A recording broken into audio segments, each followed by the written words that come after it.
Yeah, guys, I don't know I don't know really what else to say about the show, man. We got an opportunity to see China White, which was pretty cool, man. But the only bad thing about that is that it was just. I think we got to see her for maybe about 7 to 8 minutes out of the 45, and then the fight scenes that we got to see. And let me tell you this: Arrow shoots with I'd say about 5 or 6 different cameras. So the scene that you're seeing inside of that, you have that big tube, almost looks like Torchwood. You know what I'm saying? It looks like the scene from Torchwood. You know, they pan up, and then all of a sudden they pan down real quick, and then that's when they have the fight coming on. That scene right there, it was just a couple of different angles cut. So I think honestly they were probably fighting for probably like 30 seconds to 2 minutes. And then they just chopped it up between different cameras. That's all it was, man. It wasn't spectacular. I'm telling you, man, this is the dumbest thing I've seen, man. Every fight scene with China was probably about 2 minutes long total time, maybe 3 minutes, and then cut down and edited into like this 30 to 45 second, a minute long, and then I was just like, I cannot believe this, man. And then what tripped me out too, man, is they busted in after Oliver had that stupid ice cream scene. They busted into the house. Oliver's like, "Oh, do you hear that?" And then he runs, he doesn't run. He picks up this butter knife. For some reason, I don't know. There was a knife sitting on the table. I don't know what kind of knife it was. I mean, I don't know why a knife will be sitting on the table when you're eating ice cream. I mean, were they eating something? Was there food involved? I don't know. There was just some damn knife sitting on the table right next to them. I didn't see them eating any food. I don't know how the damn knife got there. You know what I'm saying? But I mean, that's neither here nor there, I guess. It was pretty strange for me, but whatever. But I mean, anyway, man, they bust through the window. There's a guy pointing the weapon at the back of Oliver Queen for probably 10 to 15 seconds. He busts in the window.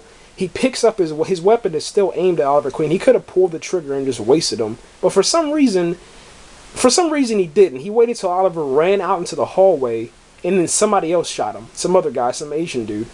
And then that Asian dude doesn't have aim either. And this is supposedly Triad. This is supposed to be Triad. You know what I'm saying? So this is supposed to be like, the big guns, man. You know what I'm saying? Like when you say the name Triad inside of our reality, you know what I'm saying? You understand that, don't mess with the Triad. The Triad will kill you. They'll destroy you. They'll murder your family. They'll cut your face off. They'll feed you to the dogs and then chop up all that stuff and then eat it. You know what I'm saying?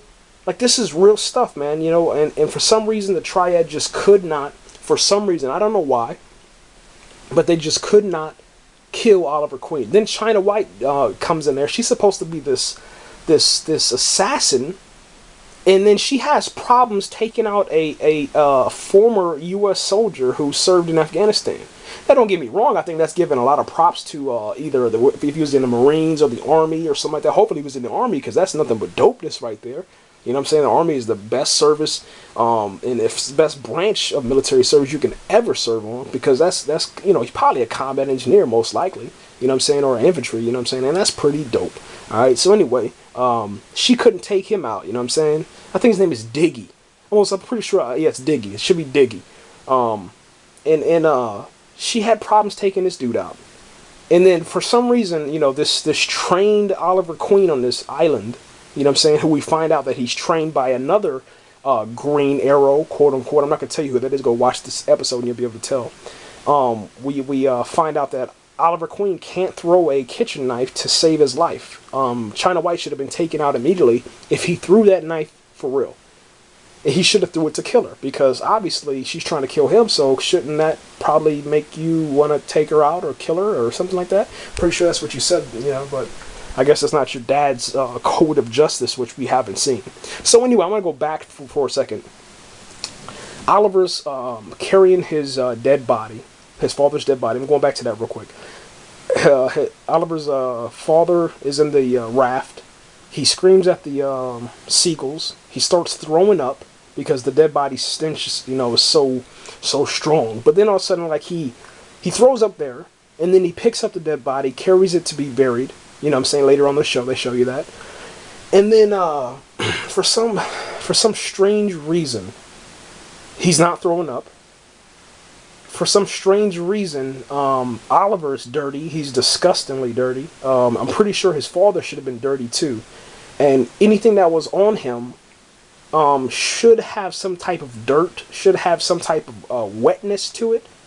Something should be damaged. If you have anything in your pockets, it's gonna have some type of something, some type of dirt. It should be distorted. Something. You shouldn't pull out a notebook from your dead father's right pocket, okay, his pants pocket, and then open up the pages and it's dry and it's perfectly white, crisp pages. That is the stupidest thing I've ever seen in my entire life. And honestly, you know what it made me do? It made me think that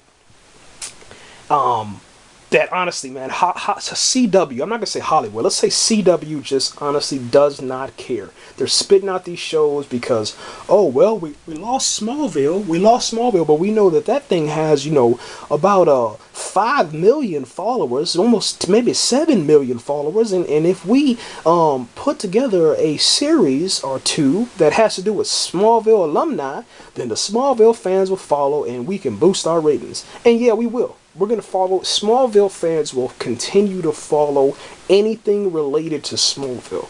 And comic book geeks, fanboys, fangirls will continue to follow anything that has to do with what they like and enjoy, man. But here's the problem. Krista Kurek, man, Lana Lang, she's in Beauty and the Beast. That's a damn good show. You know what I'm saying? We just found out that, Justin Hartley has the Emily Owens, MD. Just got a chance to watch it this morning. It was absolutely amazing. Almost felt like Smallville. Beauty and the Beast and Emily Owens, MD, felt like Smallville. But for some reason, Arrow is lacking in something, and it has nothing to do with missing out on some Smallville alumni or something like that. No, because eventually, they're going to put them to work too. You might need to see Tom Welling in there. Most likely, you probably will, but just in a different view. He'll probably be like a villain, most likely, man. That's what I believe is going to happen. That's their big pocket.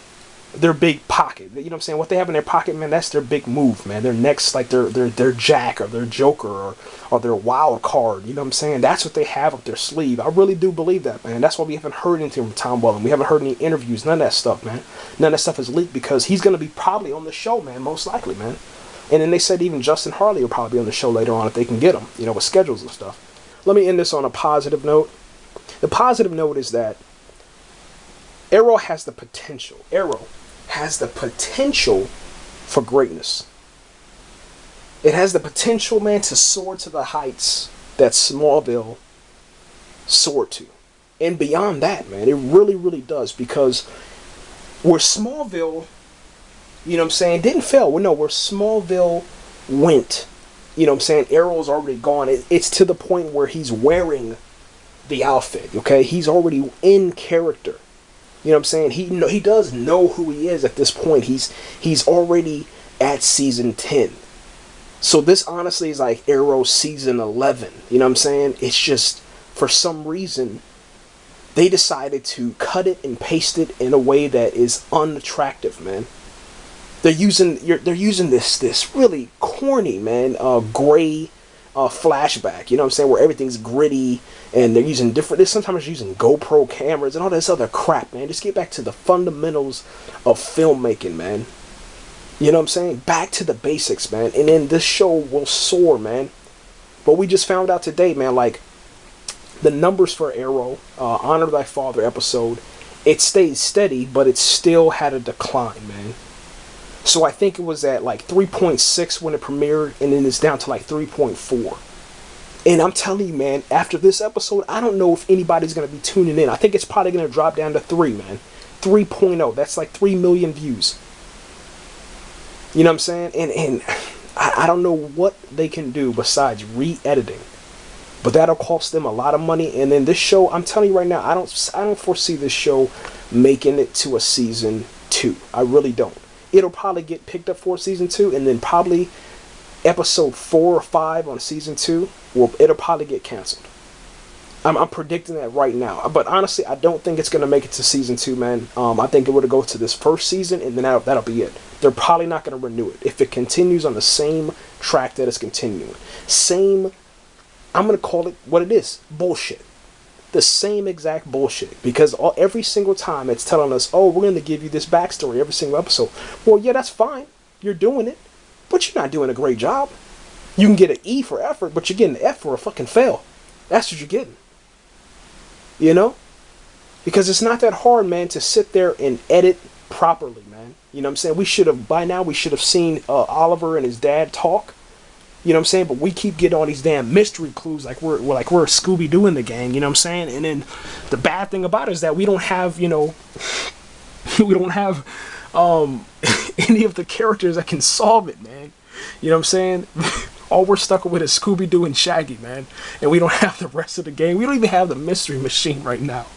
So we're sitting here walking with, you know, with Arrow and Shaggy and Scooby-Doo. That's who we have. Oh, man. Oh.